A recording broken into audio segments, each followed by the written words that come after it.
The number was 3,000. 3,000 years.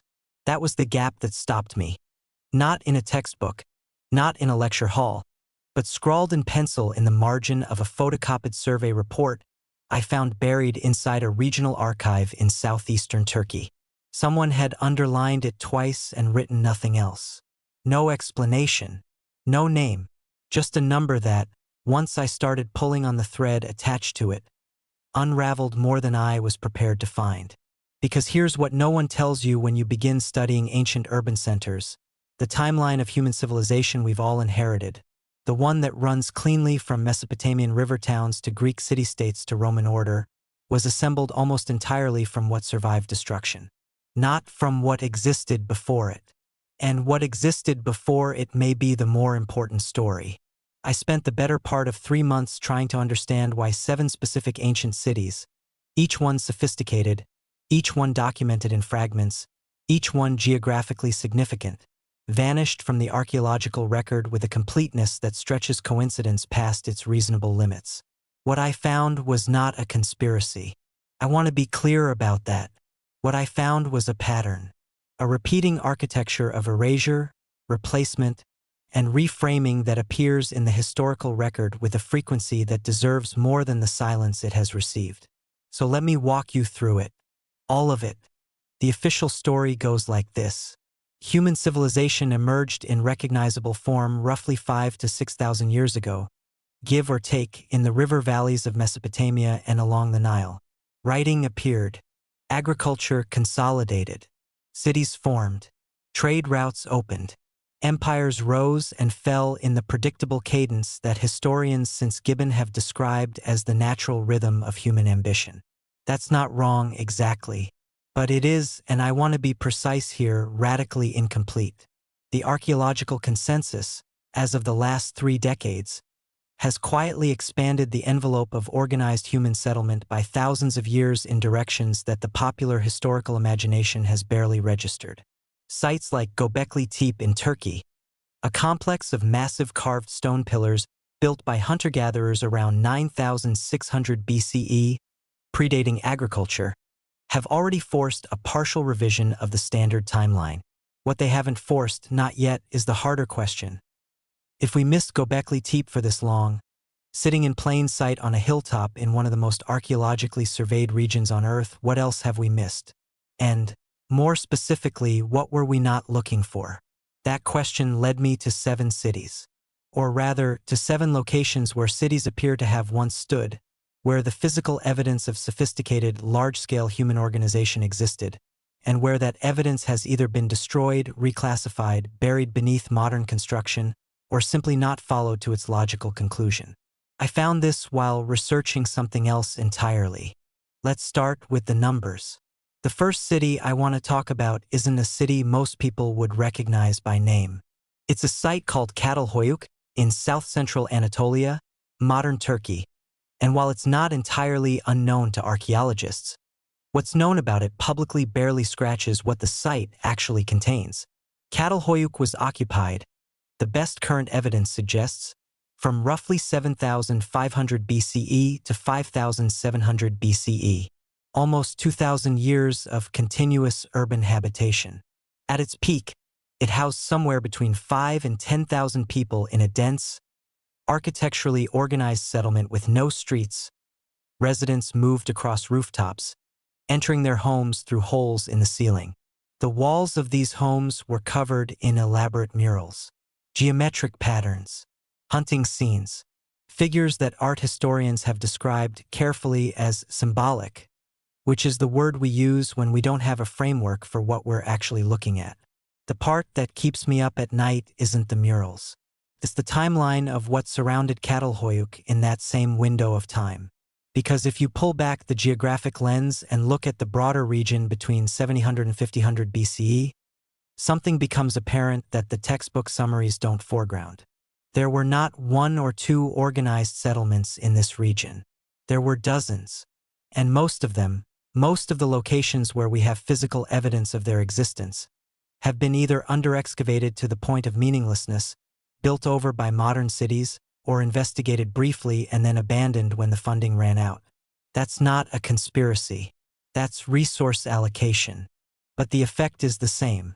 The picture we have of early urban life in Anatolia is a handful of well-lit dots on a map that was mostly dark by choice, not by necessity.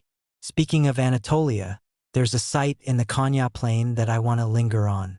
In 1958, a British archaeologist named James Mellart surveyed a site called Hassler, a Neolithic settlement predating Catalhoyuk, and found evidence of sophisticated ceramics, organized food storage, and what appeared to be early goddess figurines that matched, almost precisely, figurines being found at other sites across a geographic range of nearly 2,000 kilometers. The same figure, the same proportions, the same stylistic vocabulary, appearing simultaneously or near simultaneously at sites in Turkey, the Levant, the Balkans, and the Danube Valley. That's not trade. That's something more organized than we've named. The official explanation is cultural diffusion. Ideas and artistic forms spreading gradually across trade networks. And maybe that's right, but here's what matters. The dating doesn't cooperate.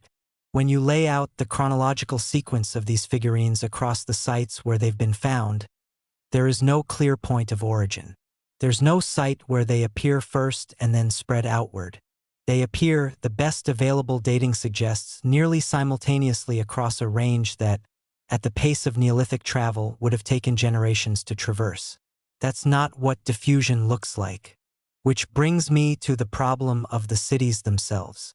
In 1967, a survey team working in what is now northern Syria documented traces of a large, organized settlement beneath and adjacent to a site they were studying for different reasons. The traces suggested an urban footprint of considerable size, not a village, not a seasonal camp, but something with the signature of planned infrastructure. Streets or their equivalent, organized water management, evidence of administrative function. The survey notes were filed. The site was flagged for further investigation. The further investigation never came.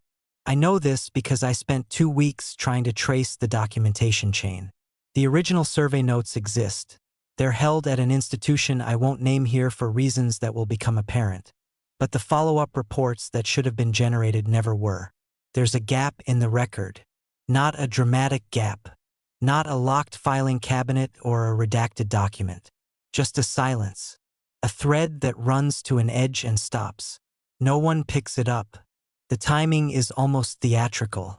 Between 1967 and 1975, the window in which follow-up investigation should have occurred, the region in question became, for various geopolitical reasons, significantly harder for Western archaeological teams to access.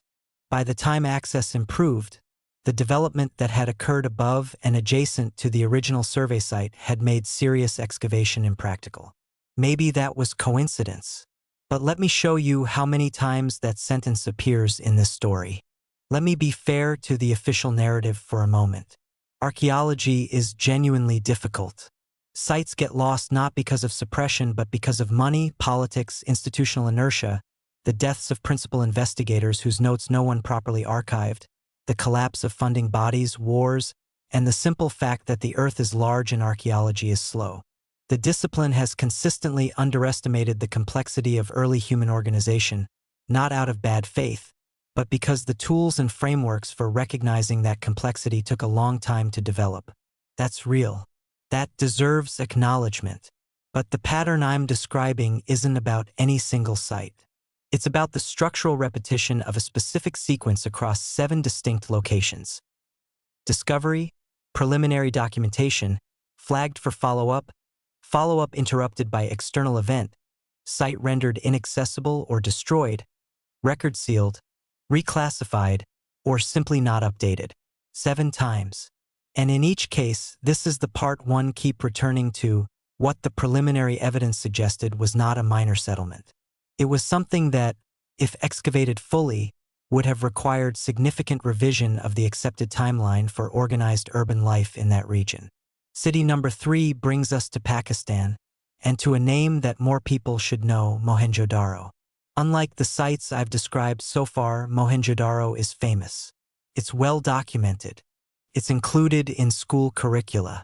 But the way it's included, the framing, the context, the questions it's permitted to raise, is where things get interesting. Mohenjo-Daro was a city of perhaps 40,000 people, built on a grid plan with standardized brick dimensions, sophisticated sewage infrastructure, and evidence of long-distance trade reaching from Afghanistan to the Persian Gulf. It flourished from roughly 2500 BCE to 1900 BCE. And then, and this is the part the standard narrative tends to move past quickly, it ended. The official story describes a decline, climate change, river shifts, possible invasion. But here's what the physical record actually shows.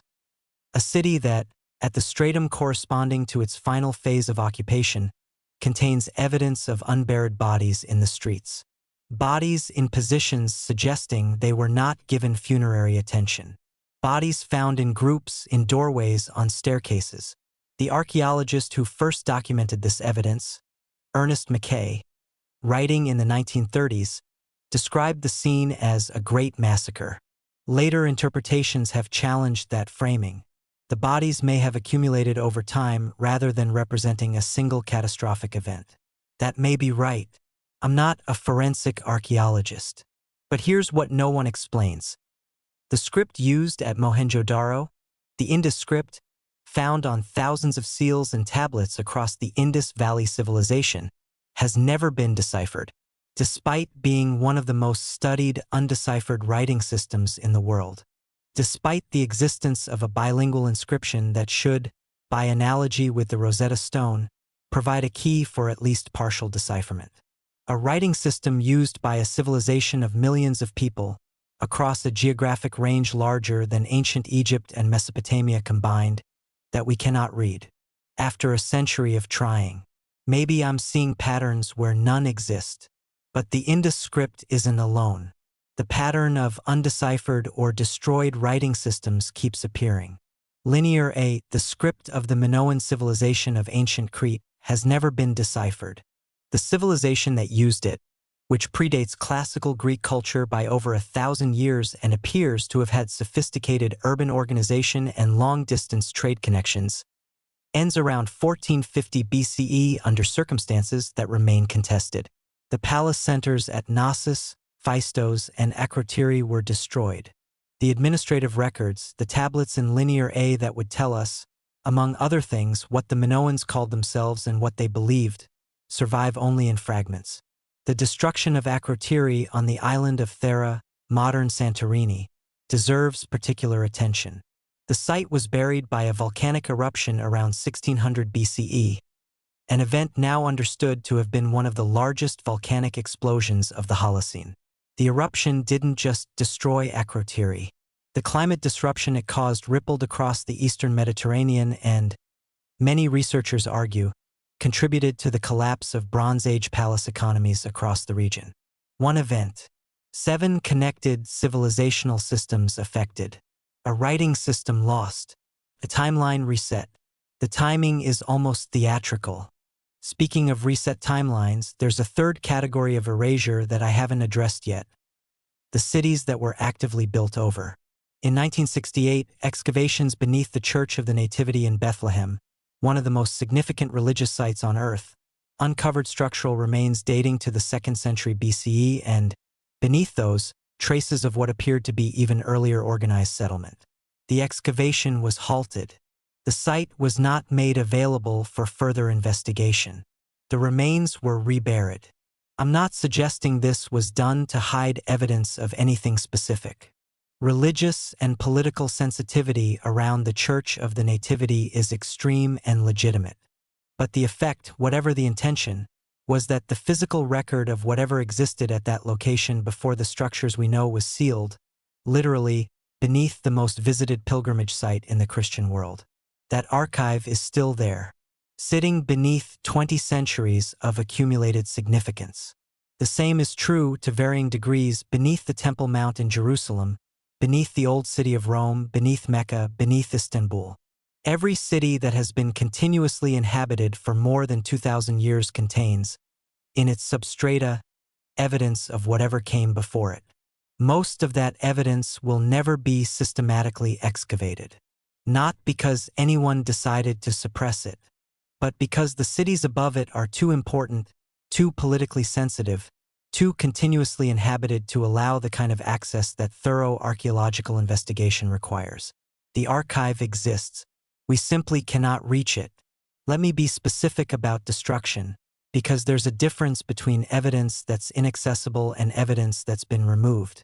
In 1258, the Mongol forces of Hulagu Khan sacked Baghdad, the city that had for 5 centuries served as the capital of the Abbasid Caliphate and one of the great intellectual centers of the medieval world. The House of Wisdom, which had preserved and translated classical knowledge from Greek, Persian, Indian, and pre-Islamic Arabic sources, was destroyed. The books, by multiple contemporaneous accounts, were thrown into the Tigris River in such quantities that the water ran dark with ink. This is not speculation. This is documented by multiple independent sources, including the personal account of a historian who was in the city at the time. What was in those books? We know some of it, the works that survived because copies existed elsewhere in libraries in Spain or Cairo or Central Asia. But the originals and whatever they contained that the copies didn't, the marginalia, the cross-references, the local histories, the administrative records of the civilizations that preceded the Abbasid Caliphate, those are gone. In 391 CE, the Library of Alexandria, or what remained of it by that point, was destroyed during a conflict over the religious status of the Serapeum Temple. The scope of the loss is contested by modern historians, some of whom argue that the library's holdings had already been significantly depleted by earlier destructions and by the gradual decline of institutional support. That may be true, but what's not contested is that, in the centuries following 391, the textual record of pre-Christian Egyptian and Hellenistic civilization becomes dramatically thinner. And in the decades following the Spanish conquest of the Yucatan and Mexico in the 16th century, the Maya codices, bark paper books containing astronomical observations, historical records, and ritual knowledge accumulated over centuries, were collected and burned. Bishop Diego de Landa, in 1562, oversaw the destruction of a library of 27 codices at a single event. He later wrote, with remarkable candor, that he had also burned a great many other things. For Maya codices survive. From a civilization of millions that had maintained written records for over 1,000 years. I don't have answers, only patterns. City number 6 exists in the archaeological literature under a designation, not a name, because its name is unknown.